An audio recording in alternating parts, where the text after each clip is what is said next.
what do fill us in on the details and the reaction that you've gotten to this story. Basically,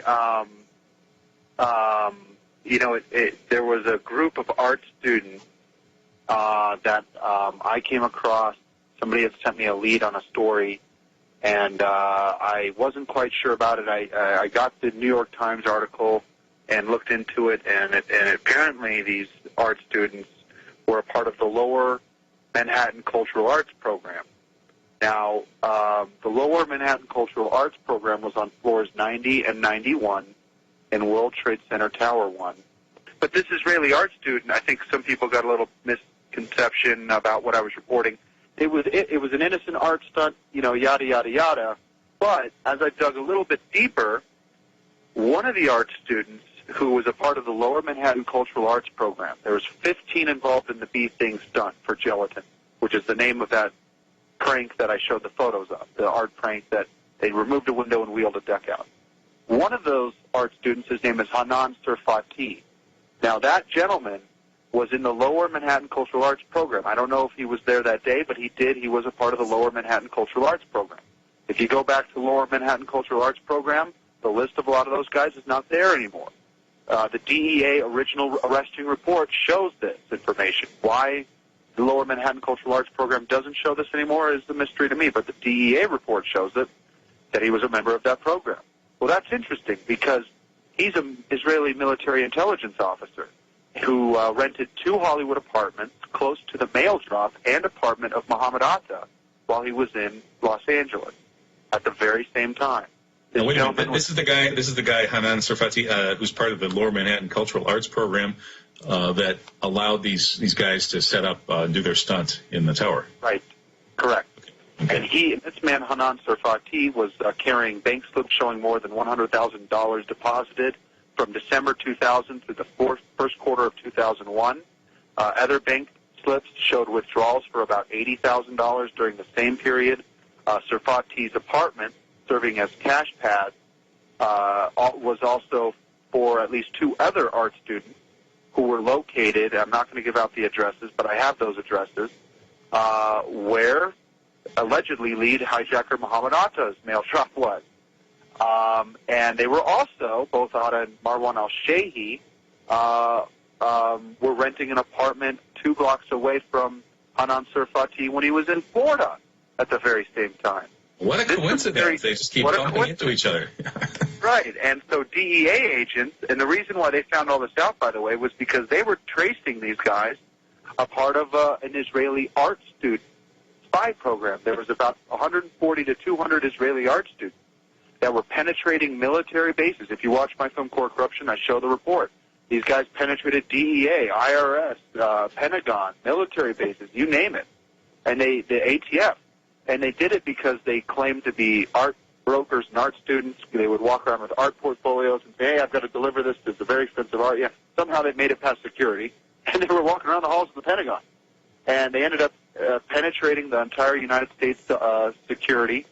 And the DEA report found all this out because they were tracking an ecstasy trafficking ring. They were tracking drug runners. And drug runners were staying ahead of them by their phone calls, switching, and their stuff like that.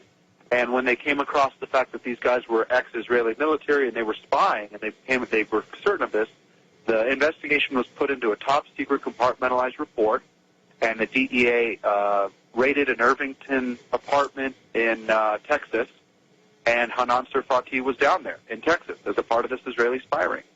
Is a huge connection, because this specific spy ring was following the cells in 9/11. This specific spy ring was on 9/11 with vans packed with explosives. This specific spy ring was caught trying to blow up a nuclear reactor in Pennsylvania. They were caught surveying the Sears Tower. And there was speculation by Chicago PD they were trying to blow up the Sears Tower. That report got buried. If people search hard enough, they'll find these reports. This is a very weird connection to have. It certainly is. And this was one of the first 9/11 truth kinds of stories to develop back in 2001. Justin Raimondo of antiwar.com was all over the Israeli art student story. And then suddenly he, a young, healthy guy, he had a mysterious heart attack, and he hasn't talked much about it ever since. We also had Carl Cameron of Fox News, and of course you have his clips in Core of Corruption. And there's a really interesting story by Christopher Ketchum, who's he's pretty much a mainstream journalist, who wrote a piece for Salon.com about this Israeli spy ring of pseudo-art students connected to the 9/11 hijackers. And he quoted a high-level intelligence source as saying that there are people in the FBI and the U.S. intelligence services who are really trying to get this information out. They're going to great lengths to try to get it out, but they're patriots. But the problem, he says, is that patriots are dead. And that's a direct quote from this Christopher Ketchum article. So this information was out there in 2001, 2002, but it wasn't being noticed very much by the mainstream. Right, and there's something I want to mention here. Hanan Sarfati living blocks away from suspected hijackers on 9/11, according to the official story.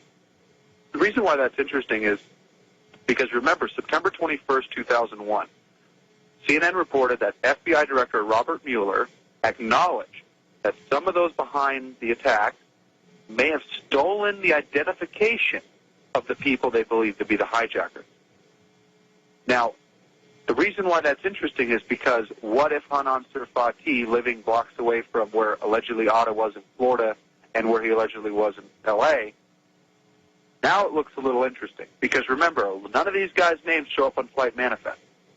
A lot of people talk about stolen identification and leaving intentional paper trails, like that passport that was suddenly found, that supposedly was found on the streets of New York. The bags that were allegedly left that forgot to make the flight. A paper trail. They're leaving a trail of evidence, right? I think that there's CIA involvement. And when you go to McDonald's in Canada or if you go to McDonald's in the U.S., are you going to two different McDonald's? No, because it's an international corporation.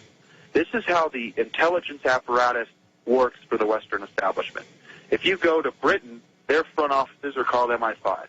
You go to U.S., their front offices are called CIA. You go to Israel, their front offices are called the Mossad. Does that mean that they're different agencies? Yes, they can be compartmentalized and operate differently, but the controllers of that agency are international. The behavior is international because if you look at 60-year period of Cold War, who supplied the arms in Iran-Contra? Well, the Israelis. But who trained the Contras? Well, a bunch of CIA operatives in the Southern Crescent from Texas to Florida. But that's my point, is that there's joint operations because it's all a part of the same apparatus. The entire let me stop you here, though. Webster Tarpley in the first hour was pointing out that right now the British financiers and the intelligence apparatus that they're involved with is attacking the U.S. dollar as well as other currencies with the rather crazy hope that the pound will be the last currency standing. That would just be one example, if it's true, of the way that these intelligence agencies can, at times, work against each other on behalf of their national interests. So just like other mafias, mafias sometimes work together and sometimes they get into a gang war, right? Compartmentalized, yeah. If I was the CEO of a big company and I had 100 departments underneath me, those departments are going to be working separately from each other. But as the CEO, I have the ability to pull one department and another department and another department and start an operation with these three departments. And all the other departments still working separately don't know. And that's how an intelligence operation is done. And when you're high enough up in the system, you can actually pull somebody from MI5, somebody from Mossad, and somebody from the CIA at your own leisure and use them in a separate operation, in a black operation. Does that mean that those agencies are all working together? No, they're still separately. But the controllers have the ability to utilize anything at their dispense. And remember, ISI and GID was set up by the CIA and MI5. So seeing their involvement in 9/11 actually really points still to the same Zionist empire. And that's a more accurate term because if you look at the Western establishment, you have Christians, Protestants, and Jews, and Satanists and other people that actually make up primarily the Western establishment. That empire has one intelligence apparatus. Yes, it's departmentalized and it has separate entities in each nation, and it operates that way, but the controllers at the top have the ability to pull people from anyone in any nation that they control into a separate operation.